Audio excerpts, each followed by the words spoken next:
sessões, podemos começar pelo planejamento e não pela execução atabalhoada e sem preparo. Examinaremos o assunto por partes e com as cautelas devidas. Voltaremos às questões que formulamos acima, ao comparar o grupo nascente com o filho. Antes ainda, no corpo desta conversa inicial, uma observação de caráter pessoal. Ao planejar a elaboração deste livro, julguei necessária uma pequena introdução que situasse a obra em seu contexto próprio. Não foi preciso escrevê-la, pois já estava pronta. A edição de Reformador de fevereiro de 66 publicou um artigo intitulado Espiritismo sem Seção Espírita, que a seguir transcrevo por interessar aos objetivos deste livro. Pois bem, o artigo começa assim: encontramos às vezes companheiros que não gostam de frequentar sessões espíritas. As razões que os levam a essa decisão, creio eu, são respeitáveis, pois cada um de nós sabe de si e do que modernamente se convencionou chamar de suas motivações. É preciso, entretanto, examinar de perto essa posição e ver o que contém ela de legítimo, não apenas no interesse da doutrina que todos professamos, mas também no interesse de cada um. De fato, há alguns problemas ligados à frequência de trabalhos mediúnicos. O primeiro deles, e dos mais sérios, é o da própria mediunidade, essa estranha faculdade humana sobre a qual ainda há muito o que estudar. Outra dificuldade ponderável é a organização de um bom grupo que se incumba com regularidade e seriedade das tarefas a que se propõe. Há outros problemas e dificuldades de menor importância, mas creio que basta considerarmos aqui apenas esses dois, o que já não é pouco. A análise das questões mais complexas quase sempre começa pelas definições acacianas e de vez em quando é bom a gente recorrer a velhos conceitos para iluminar obstáculos novos. O espiritismo doutrinário nasceu das práticas mediúnicas. Espiritismo nasceu das práticas mediúnicas. Delas se nutre e delas depende, em grande parte, o seu desenvolvimento futuro. O intercâmbio entre o mundo espiritual e este mundo físico somente assumiu expressão em sentido filosófico depois que Kardec ordenou e metodizou os conhecimentos adquiridos no contato com os nossos irmãos desencarnados. Parece claro também que o equacionamento e a solução das grandes inquietações humanas vão depender cada vez mais da exata compreensão do mecanismo das relações entre esses dois mundos, que, afinal de contas, não são mais do que um único mundo, em planos diferentes. Logo, a prática mediúnica é não apenas aconselhável, como indispensável ao futuro da humanidade. Convém pensar também que a própria dinâmica da doutrina espírita exige esse intercâmbio espiritual, em primeiro lugar, para que se observe e estude o fenômeno da mediunidade, suas grandezas, os riscos que oferece, as oportunidades de aprendizado e progresso que contém, não apenas para o médium, mas para aquele que assiste aos trabalhos e deles participa. É claro que a mediunidade tem um mecanismo muito complexo, e até agora poucos foram os cientistas dignos desse nome que se dedicaram realmente a fundo com a mente desarmada de preconceitos ao estudo dela. Mas se não a observarmos em ação, como poderemos almejar compreendê-la um dia? Só aprendemos a nadar pulando dentro d'água, sob a orientação de quem já tenha a respeito noções satisfatórias. Se é incompleto o conhecimento, sem a prática mediúnica, também o é o exercício desta, sem o estudo daquilo que já se sabe sobre o fenômeno. Evidentemente, precisamos estar atentos ao puro mediunismo, sem objetivos mais elevados. Precisamos estar atentos, não é isso que se quer. Como também ao animismo de certos médiuns, mais interessados nas suas próprias ideias, que na transmissão daquilo que recebem dos companheiros desencarnados. São coisas que a gente precisa estar sempre de olho. Há riscos, sim, de mistificações por parte dos pobres irmãos carecentes de entendimento. Vocês sabem o que é mistificação? É uma pergunta. Cecília, você sabe o que é mistificação? Quando você está falando uma coisa que é teu mesmo, não. Não, aí o animismo, tá. Eu sei o que é, mas para explicar. Mistificação é quando o espírito diz que é Uma coisa Santos que ele Dumont. não é. Não é. E não é Santos Dumont coisa nenhuma. Santa Maria. O Anderson desencarnou. Aí vem o espírito aqui por vocês. Eu estou sofrendo muito. E eu estou lá em nosso lar. Estou lá em nosso lar. E o espírito aqui, eu sou o Anderson, estou sofrendo muito. O cara está lá em nosso lar, está em Marte viajando, e tem um espírito aqui dizendo que é o Anderson que está sofrendo muito. Isso, aquele espírito que está falando isso, está mistificando.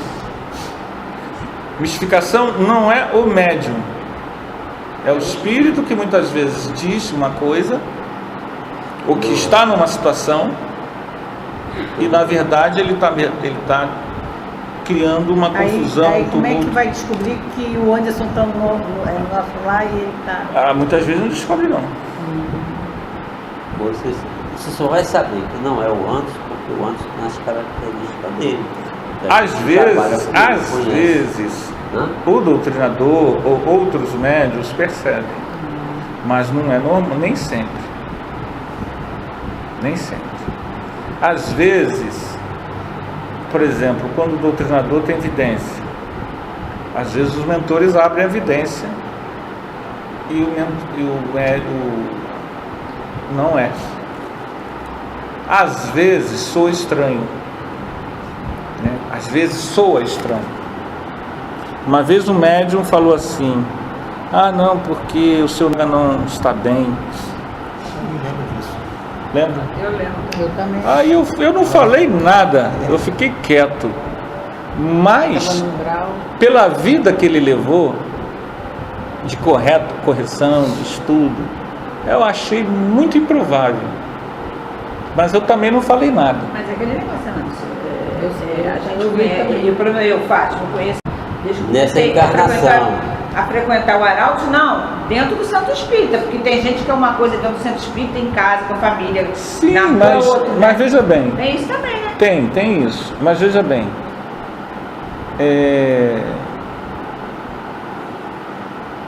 Não, eu também, quando eu vi a pessoa falar isso, eu também fiquei assim. Vocês lembram, né? Você vê que eu lembro, eu guardei isso. Veja bem, o problema não é esse. Você tem toda a razão. Só que eu conheço um pouco da vida dele. Diferente. Um pouco eu conheço. E o pouco que eu conheço, veja bem, a pessoa teria um amparo. Não tem jeito. Entende o que eu quero dizer? A pessoa teria um amparo. Pode não estar nas magnificências das esferas, altiplanos, siderais, não. Mas amparo a pessoa teria. Não estaria nessa situação. E sofrimento que diz. Não. Isso daí é meio complicado. Porque mesmo que tivesse, eles não trariam. Aí é que está o X da questão. Acho que tem mais um detalhe que eu não sei se vocês estão lembrados disso. Que eu fiquei assim, que me botou assim pontos de interrogação na cabeça, quando além de ter falado isso, ainda falou que ele não estava aceitando. Como que uma pessoa que, né? Pelo menos desde que comecei aqui. Ali houve uma mistificação. E no caso a pessoa nem era o médium de incorporação. Foi uma mistificação da vidência. Claro que eu falar isso para vocês, a pessoa não está aqui. Não adianta eu falar dela. Mas se eu falar isso quando acontece com vocês, a tendência de vocês é dizer assim, não. No caso não. Por isso, não, você falou no caso não. É por isso que às vezes quando as coisas são mostradas e vem assim, cara, aí você tem que ter assim, muita confiança, muita fé, porque aquele lance do elefante, né? Não, mas veja bem, mas o grupo para isso, entendeu? O grupo não pode ser rival. O que eu quero dizer com isso? Nós não podemos estabelecer uma rivalidade entre nós. Então, qualquer comentário que vá desagradar, ele não pode ser visto como algo contra você, ou contra você, ou contra você. Porque senão a gente cria uma antipatia uns pelos outros e uma prevenção. Porque a intenção não pode nunca ser detonar o outro. Mas sim a gente tentar manter, até a sua pergunta foi essa, o grupo de uma tal forma que haja um mínimo de interferência dos espíritos tentando nos tirar do caminho, nos tirar do objetivo traçado inicialmente, que é o problema da mistificação. Ela muitas vezes te joga para a fantasia e você sai daquele caminho, porque os espíritos eles querem que você não os atrapalhe naquela tarefa, naquela pessoa, naquela ajuda, entende? Mas é complicado. Aí ele continua: de aceitação de inverdades sutilmente apresentadas sob fascinantes roupagens. Quer dizer, isso é uma coisa que muitas vezes é um problema para quem é médium. Por quê? Porque muitas vezes o médium cai do cavalo, mas cai feio. E ele não consegue perceber. E ele não aceita. Tem um médium que na psicografia dele, nos livros dele, ele dizia, vejam bem, gente, isso não existe, tá? Ele dizia que havia gravidez no mundo espiritual, que o espírito ficava grávido no mundo espiritual. Isso não existe, porque não há necessidade disso. No mundo espiritual é um outro plano em que isso não há necessidade. E ele escreve lá as coisas, não sei o que lá. Ele não consegue entender que mesmo que isso existisse, digamos que isso fosse possível, não é. Não é uma informação que ele poderia passar no livro dele. Ele deveria pegar aquela informação, guardar ela e esperar que alguém, algum dia, em algum lugar, surgisse com essa informação. É assim que é o critério que o médium tem que saber fazer. Ao não fazer isso, ele põe em risco a doutrina espírita. Como ele está lançando o livro, e esse livro é conhecido, ele criou na época uma polêmica muito grande. O que eu fiz? Nunca mais li livro dele. Não indico, não vou falar o nome aqui. Eu não leio o livro dele, não compro. Apesar dele ter até bons livros. Olha só que coisa. Ele tem bons livros. Mas como é que a gente vai saber se é da cabeça dele, se é mistificação, se não é? Aí eu corto logo tudo. Para mim não serve. Por quê? É isso que ele fala, de aceitação de inverdades sutilmente apresentadas sob fascinante roupagem. É esse caso. De aflições, embora passageiras, causadas pelo desfile das angústias dos irmãos sofredores. Será, porém, que isso constitui motivo para nos privarmos das recompensas do aprendizado, das alegrias que experimentamos ao encaminhar as trilhas da paz no espírito em crise? Há um universo a explorar. Há uma humanidade inteira clamando por ajuda, esclarecimento, compreensão e caridade no chamado mundo espiritual.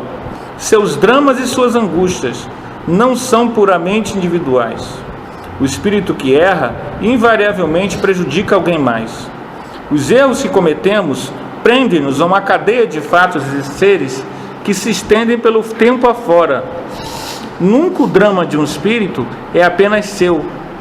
Há sempre nesta vida, ou em algumas das anteriores, elos que nos ligam a outros seres e a outras dores. Aquele que odeia, muitas vezes, já está maduro para o perdão. Basta uma palavra de esclarecimento, uma palavra serena de esclarecimento, um gesto de tranquila compreensão, para libertar não apenas o seu espírito da tormenta do ódio, mas também o irmão que lhe sofre as agressivas vibrações provocadas por antigas mágoas.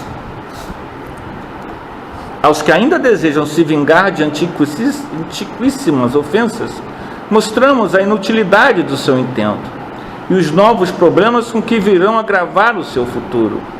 Ao que ainda se prende a superadas teologias, ajudamos a compreender a nova realidade que tem diante de si.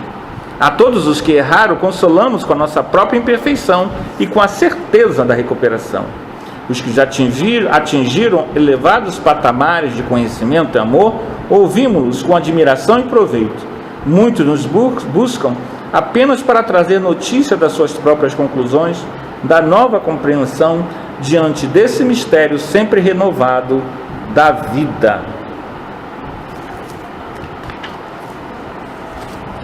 Então ficamos por aqui.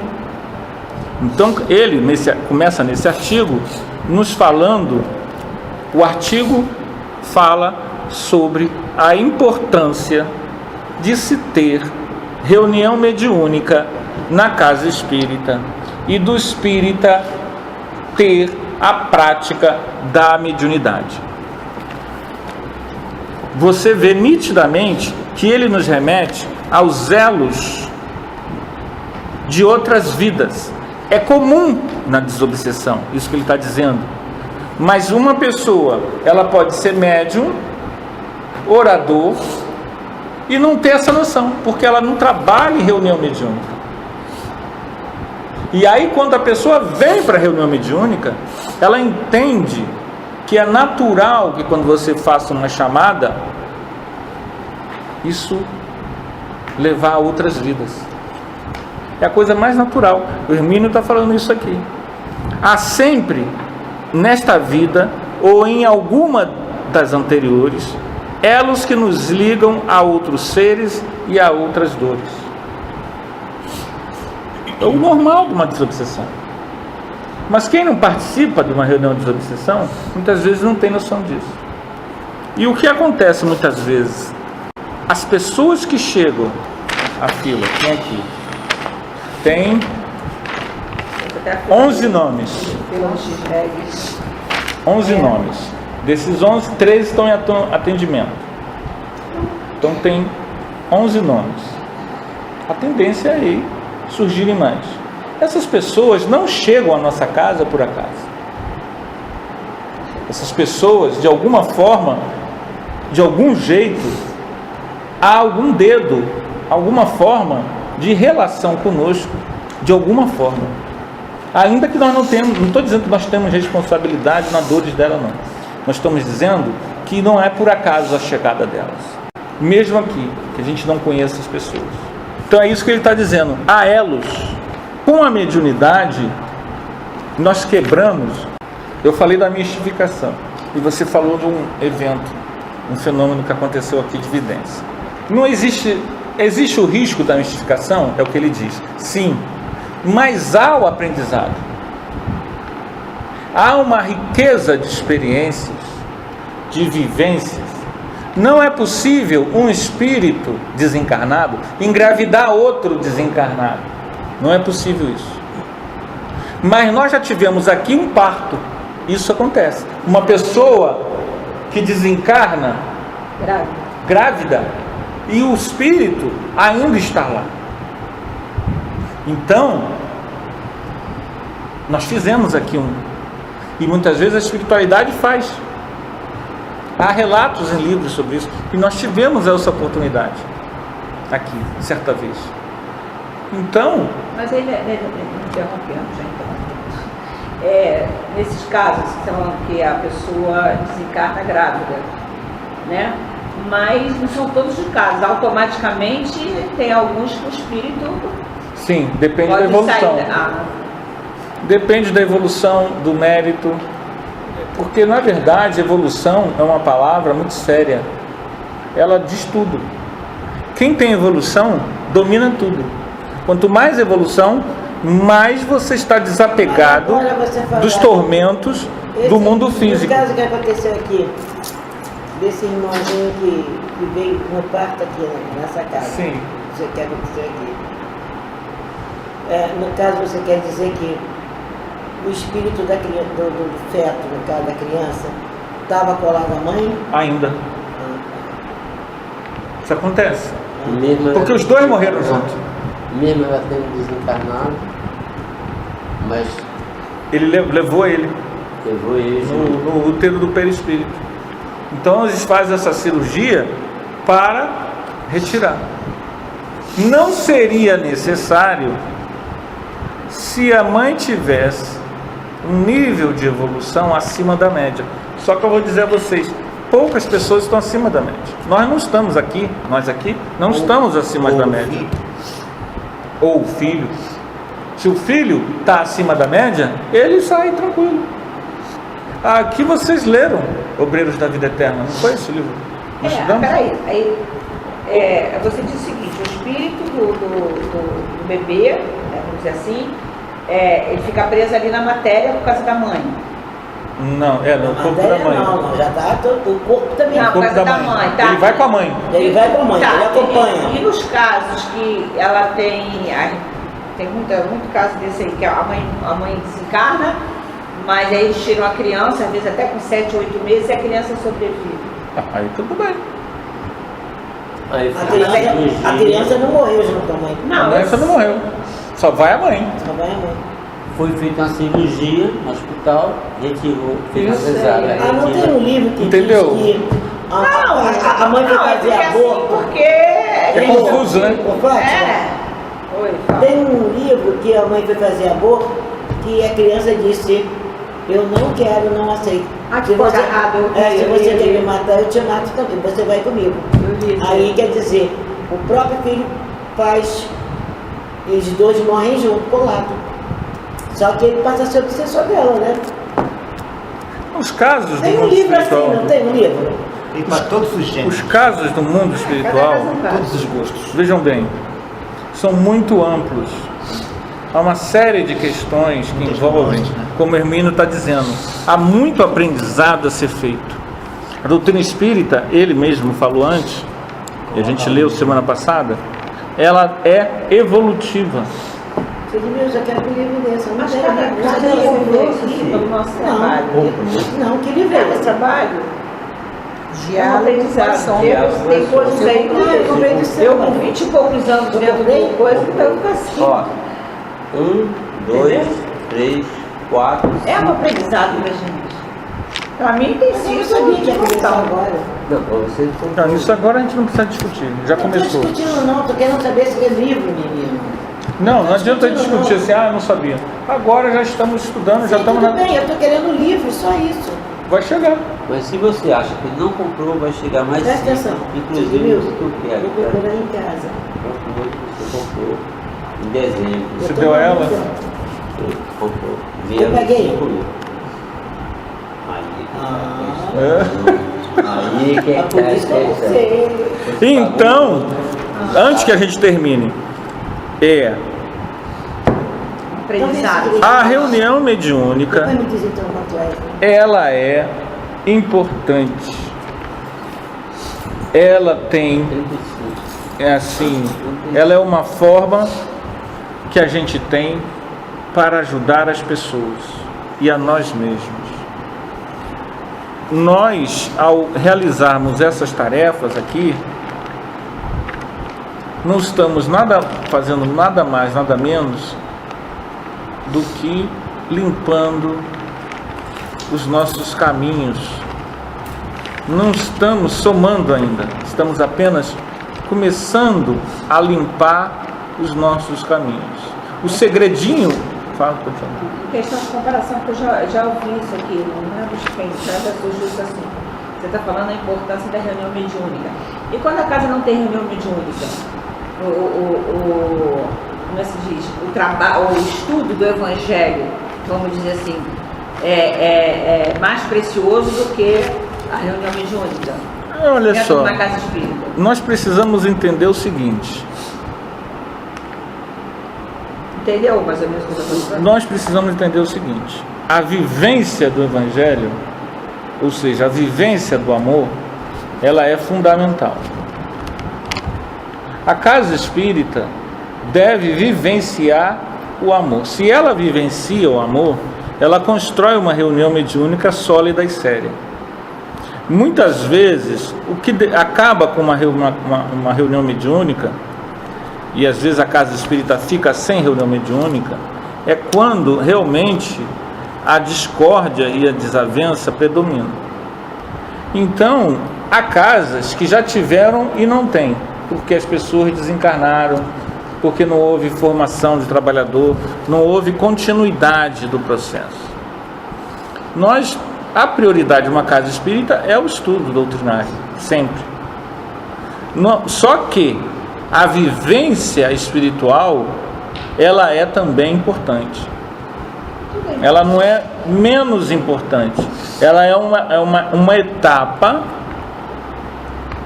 que precisa surgir. Ela é uma etapa necessária após o grupo começar a ter uma base doutrinária sólida. Então você precisa do conhecimento, do estudo do Evangelho e dos princípios doutrinários para ter uma base sólida. Depois que você tem uma base sólida, que você se conhece, se entende como espírita, é importante que esse espírita vivencie o contato com o mundo espiritual. O que acontece, como o Hermínio está dizendo, é que muitas pessoas têm medo, muitas pessoas não gostam, muitas pessoas têm receio. Muitas pessoas não querem ter responsabilidade. Exato. Então, muitos trabalhadores espíritas, você passa 20, 30 anos e a pessoa nunca sentou numa reunião mediúnica. Isso é complicado. Na visão do Hermínio, e eu também concordo, nós precisamos ter essa vivência. Ela não é algo que a gente possa simplesmente dispensar da nossa vida. Nós deveríamos todos ter uma vivência espiritual. E a reunião mediúnica, ela permite uma vivência espiritual gradativa, porque ela atinge todas as pessoas trabalhando em grupo. Por exemplo, uma pessoa sozinha, ela pode não ter condições de manter um contato com os mentores de luz, mas o grupo fortalece e a união do grupo permite que os mentores de luz estejam conosco, mesmo que individualmente nós não tenhamos méritos para ter esse contato. É assim que funciona.